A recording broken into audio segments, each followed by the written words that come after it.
pessoal, tudo bem com vocês? Para quem não me conhece, meu nome é Leonardo, eu sou professor na empresa Analise e na aula de hoje nós vamos falar sobre como realizar a análise de variância para um delineamento inteiramente causalizado. Sem mais delongas, bora pro vídeo. Na aula de hoje nós vamos falar sobre análise de variância para experimentos em DIC. Nós vamos ver tudo que vocês precisam saber da parte teórica da análise de variância. E em outras aulas vocês vão ver como fazer esse mesmo cálculo utilizando o software IR. O primeiro ponto que nós precisamos discutir é o que é o DIC. Nem todo mundo está familiarizado com essas denominações. Então, o primeiro ponto, o DIC é o delineamento inteiramente causalizado, que é o delineamento mais simples, que nada mais é que trata-se de um experimento em que os dados não são pré-separados ou classificados em categorias, que são chamadas de blocos. Ou seja, nesse delineamento, como o próprio nome já indica, os tratamentos são distribuídos aleatoriamente. Você tem uma área experimental e você distribui todos os seus tratamentos de forma aleatória dentro da sua área. E cada tratamento, nós chamamos de unidade experimental ou também parcelas experimentais. Esse experimento ele é recomendado quando você vai conduzir sobre condições controladas e homogêneas. Por quê? Porque o DIC ele contém apenas dois princípios básicos da experimentação, que é a repetição e a casualização. Então, como ele não tem o controle local, ou seja, a divisão em blocos, a sua área precisa ser extremamente homogênea. Então ele é muito indicado para experimentos de laboratório, experimentos de casa de vegetação, quando as casas de vegetação, a casa de vegetação que você vai trabalhar, ela tem um sistema controlado de temperatura, de umidade, às vezes algumas têm até gás carbônico, todas aquelas coisas. Também não precisa de tanto, mas tem que ter um controle interessante. Não é querer montar um DIC numa casa de vegetação onde parte do vidro está quebrado, parte não está, ou onde tem uma sombra, em outro local não tem, tá? Então isso é extremamente importante na hora da elaboração e da condução do experimento em DIC. Quais são as características desse delineamento? Ele leva em conta apenas os princípios da repetição e da casualização, que nós já falamos. Os tratamentos são divididos em parcelas de forma inteiramente casual. Ou seja, quando você vai montar um experimento em DIC, você vai fazer um sorteio, o que normalmente nós fazemos. Então, vamos supor que você vai fazer o sorteio à mão. Você vai escrever um papelzinho com cada tratamento e a repetição, Então, T1R1, T1R2, T1R3... e vai sortear esses papelzinhos, coloca tudo dentro do mesmo envelope, sorteia e na posição que eles caírem você vai colocando eles dentro da sua área, Simples assim, não tem nenhum segredo montar o DIC. Ele exige que o material experimental seja semelhante e que as condições de estudo sejam completamente uniformes. Ou seja, pessoal, isso aqui é importante. Além das condições serem uniformes, isso nós já discutimos, o material experimental precisa ser semelhante. Ou seja, se eu tenho 4 repetições do tratamento 1, essas 4 repetições precisam ser semelhantes. Não vão ser iguais, é claro que não vai obter o mesmo resultado em todas as repetições, mas eles precisam se comportar de forma semelhante. Eu não posso ter uma repetição onde na variável x ela vai ter 20 e a outra repetição para essa mesma variável x vai ter 50. Elas têm que caminhar juntas. Então isso também é outro vamos dizer, outra característica e também um pouco de complicador, né, para o uso do DIC. Porque às vezes conseguir material experimental semelhante não é uma coisa tão simples. Eu sou da área de agrárias e trabalhamos muito com sementes. E semente, às vezes, é da mesma planta, mas o comportamento delas é completamente diferente. Isso, né, em alguns casos, até atrapalha um pouco os experimentos, né, porque a gente está embutindo um erro experimental ali que é difícil de corrigir, né, porque eu não tenho como também, dependendo da planta, conseguir sementes iguais, semelhantes, né, sementes semelhantes. Sementes são bem divergentes, na verdade. E isso inclui um grande erro dentro do meu experimento, se eu não tomar as devidas precauções. Próximo ponto é que os aspectos que devem ser considerados na semelhança entre as unidades experimentais são aqueles que interferem nas respostas das mesmas aos tratamentos. Então, aqui nós estamos falando do DIC normal, onde eu só tenho tratamento, mas, por exemplo, eu posso fazer um arranjo fatorial em DIC. E aí os efeitos que serão avaliados dentro do fatorial tem que ser efeitos, né, que tem uma interferência aí na resposta dos tratamentos.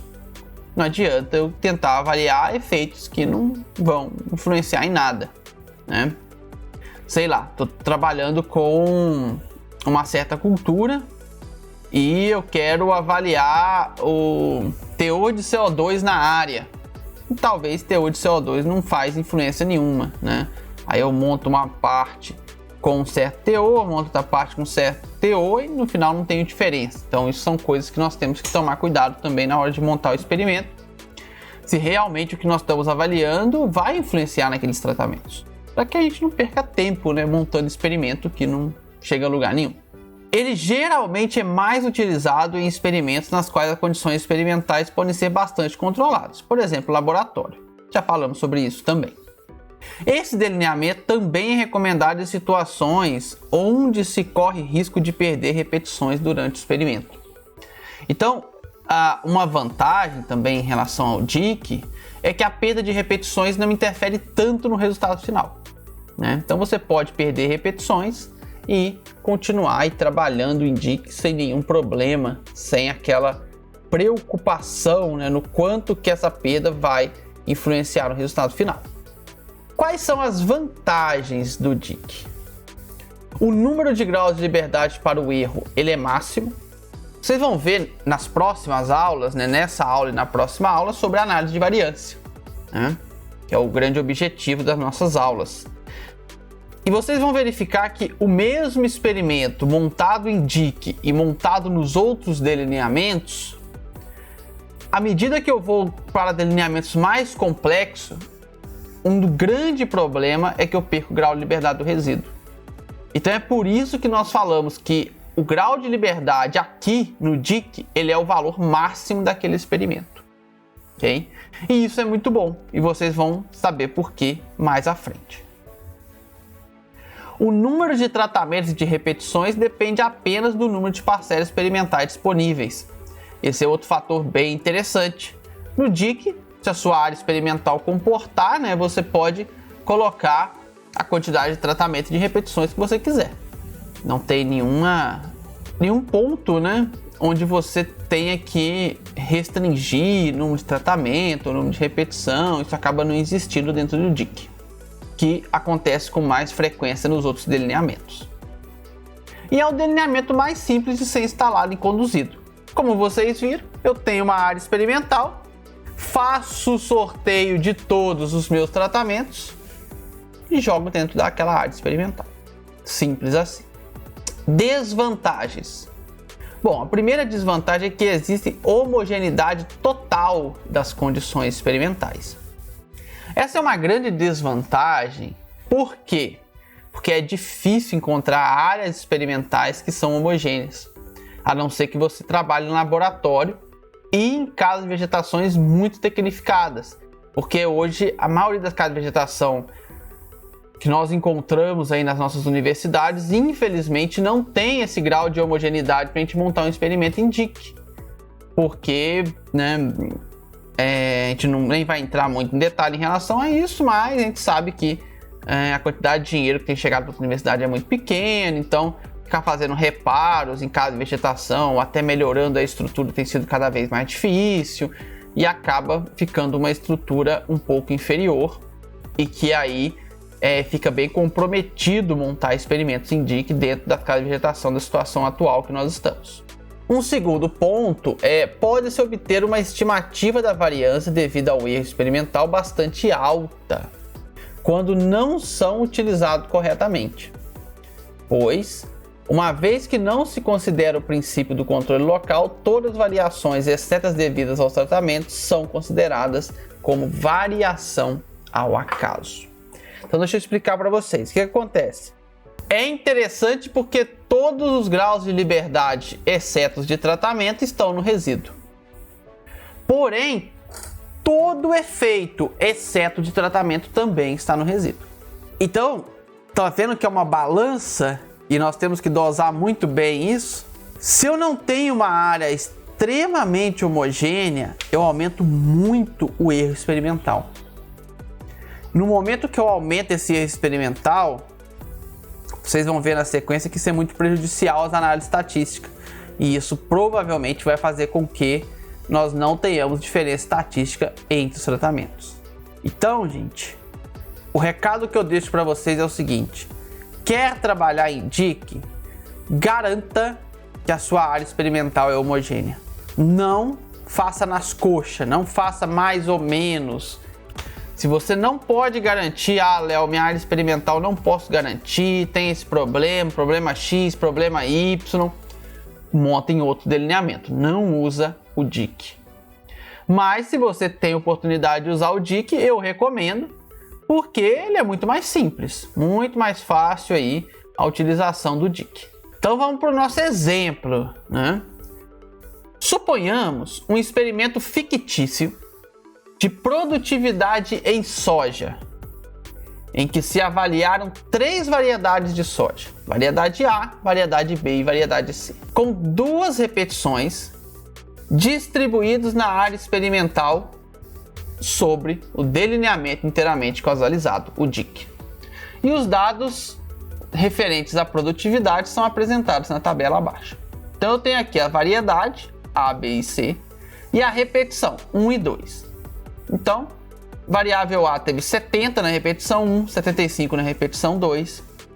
A variedade B, 63 na repetição 1, 61 na repetição 2. E a variedade C, 68 na repetição 1 e 64 na repetição 2. Então, nós vamos pegar esses dados e primeiro nós vamos calcular o grau de liberdade. Pessoal, nós vamos fazer uma aula apenas falando sobre graus de liberdade. Talvez, no momento que você está assistindo essa aula, você já até assistiu a aula explicando sobre graus de liberdade. Aqui, nós vamos trabalhar da forma normal, né, que se trabalha dentro da estatística, como sendo o grau de liberdade do tratamento é o número de tratamento menos 1. Então, se nós temos 3 tratamentos, o grau de liberdade é 3 menos 1, que é igual a 2. O grau de liberdade total, ele é o número de parcelas experimentais menos 1. Então, se eu tenho 6 parcelas experimentais, que é o que nós vimos aqui, né? Tenho 2 repetições, 3 variedades, 2 vezes 3, 6. Não perdi nenhuma repetição, porque se eu tivesse perdido, eu ia perder grau de liberdade. Então, eu tenho 6 menos 1 igual a 5. Então, grau de liberdade de tratamento, número de tratamento menos 1. 3 menos 1 igual a 2. Grau de liberdade total, número de parcelas experimentais menos 1. Eu tenho 6 parcelas menos 1 igual a 5. Grau de liberdade do resíduo, ele é o grau de liberdade total menos o grau de liberdade de tratamento. Então, 5 menos 2 igual a 3. Então, já calculamos o grau de liberdade da nossa análise de variância, de forma bem simples. Agora nós vamos calcular a soma de quadrado. A soma de quadrado, tanto de tratamento quanto total, ela é uma fórmula menos uma correção. Como que calcula essa correção? A correção ela é o somatório de x e j ou seja, o I é o tratamento, o J é a repetição, então de X no tratamento I na repetição J, elevado ao quadrado, dividido por N, que é o número de parcelas experimentais. Então eu pego todas as parcelas, faço o somatório aqui, 70 mais 63, mais 68, mais 75, mais 61, mais 64, elevo ao quadrado esse somatório e depois divido por 6. Se você fizer isso aí na calculadora, você vai ter 26.800,17. Essa é a correção. Calcula ela, deixa ela quietinha aí que daqui a pouco nós vamos utilizá-la. Soma de quadrado total. Ela é o somatório de x e j ao quadrado menos c. Se c é a correção. Então agora eu vou pegar cada valor de x e vou elevar ao quadrado. E depois eu somo todo mundo. Tá vendo que é diferente? Aqui eu somo primeiro, depois elevo ao quadrado. Aqui não. Primeiro eu elevo ao quadrado e depois eu somo todo mundo. Então eu faço 70 ao quadrado, mais 63 ao quadrado, mais 68 ao quadrado, mais 75 ao quadrado, mais 61 ao quadrado, mais 64 ao quadrado. Isso aqui tudo menos a correção, que é 26.800,17. Chego no final com 134,83. Essa é a soma de quadrado total. Agora vamos calcular a soma de quadrado de tratamento. Soma de quadrado de tratamento nada mais é que 1 sobre R, R é o número de repetições, vezes o somatório do tratamento ao quadrado, menos a correção. Léo, o que é o tratamento? O tratamento é a soma, vamos voltar aqui, de todas as repetições daquele tratamento. Então, por exemplo, o tratamento A, eu vou somar 70 mais 75, vou ter 145. Tratamento B, eu vou somar 63 mais 61, eu vou ter 124. E o tratamento C, eu vou somar 68 mais 64, eu vou ter 122. Esse é o efeito de tratamento, de cada tratamento. Tá? Então você tem que fazer a soma de todas as repetições. Aí esses valores, ó, que eu vou elevar ao quadrado.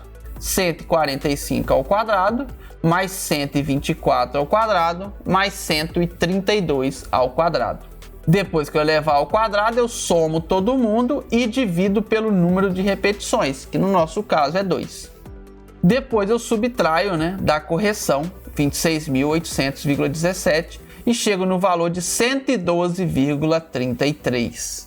Uma vez feito o cálculo da soma de quadrados de tratamento, agora eu posso fazer o cálculo da soma de quadrado do resíduo. Soma de quadrado do resíduo igual a soma de quadrado total menos a soma de quadrado de tratamento.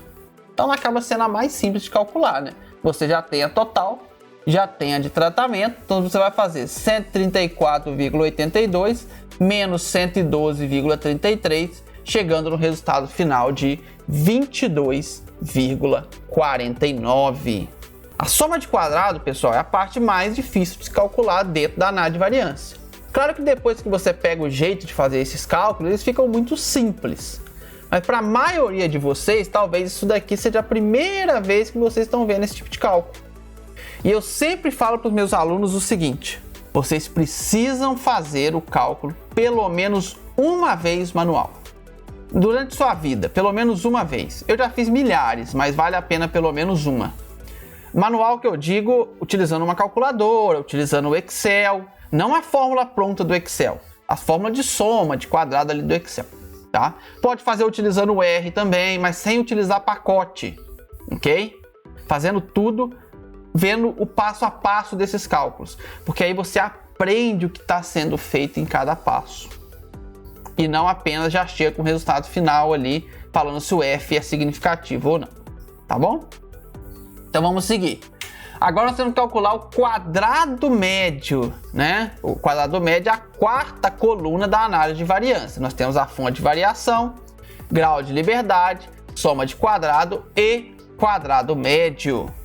Então o quadrado médio de tratamento, ele nada mais é que a soma de quadrado de tratamento dividido pelo grau de liberdade de tratamento. A gente já tem os dois calculados, né?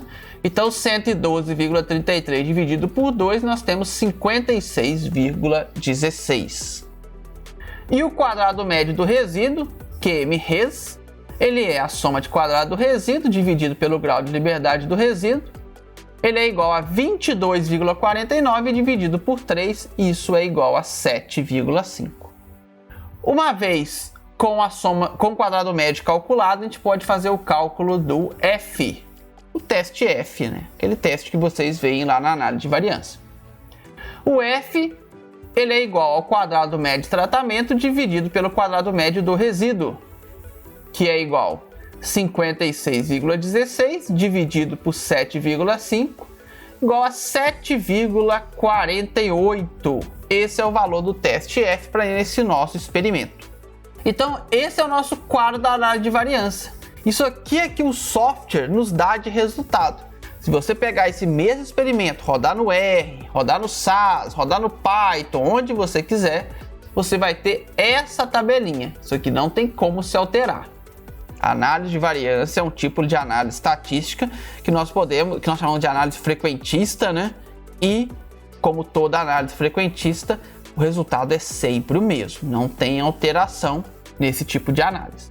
Então, aqui nós temos as fontes de variação, grau de liberdade, soma de quadrado, quadrado médio e o teste F. Para a gente verificar se o teste F é significativo ou não, nós temos que ir lá na tabela do teste F, que você pode encontrar digitando no próprio Google, né? Tabela do teste F. Aí vai estar lá a tabelinha. Para 2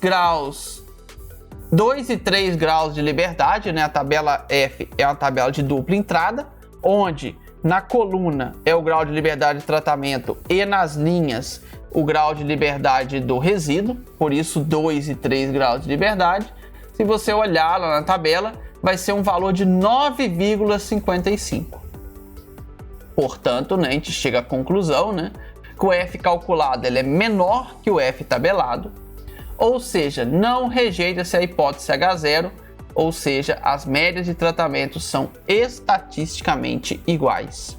Para esse nosso experimento, não tivemos diferença estatística. E aí eu deixei até uma observação aqui para vocês, tá? Provavelmente esse fato aconteceu porque nosso experimento é muito pequeno e possui menos que 10 graus de liberdade para o resíduo. Em experimentos reais, recomenda-se que exista pelo menos 10 graus de liberdade para o resíduo, sendo que o ideal é acima de 20 graus de liberdade.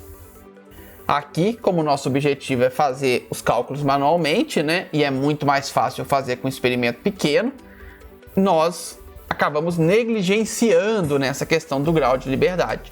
Mas quando você for montar um experimento real, não se esqueça desse detalhe, tá? De trabalhar com um número de repetições que vai te garantir no mínimo 10 graus de liberdade para o resíduo.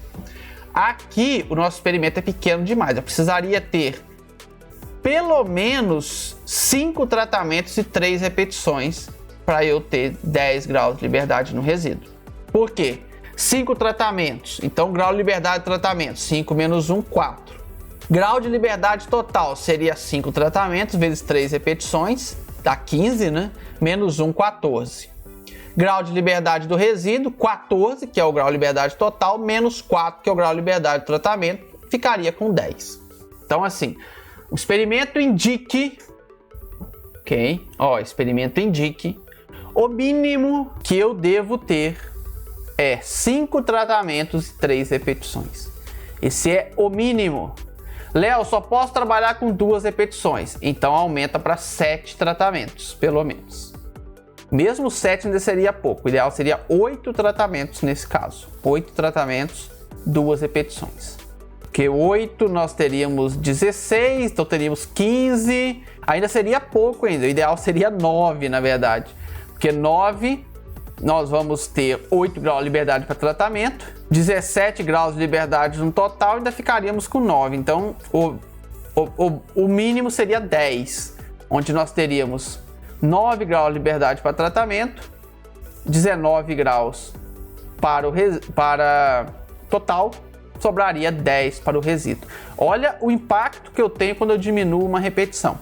Eu continuo com praticamente as mesmas quantidades, né, de parcelas experimentais, só que o que aumentou foi tudo para tratamento, eu não aumentei nada no resíduo. Né? Então tem que ter 10 tratamentos para ter 2 repetições, ou 5 tratamentos e 3 repetições. Né?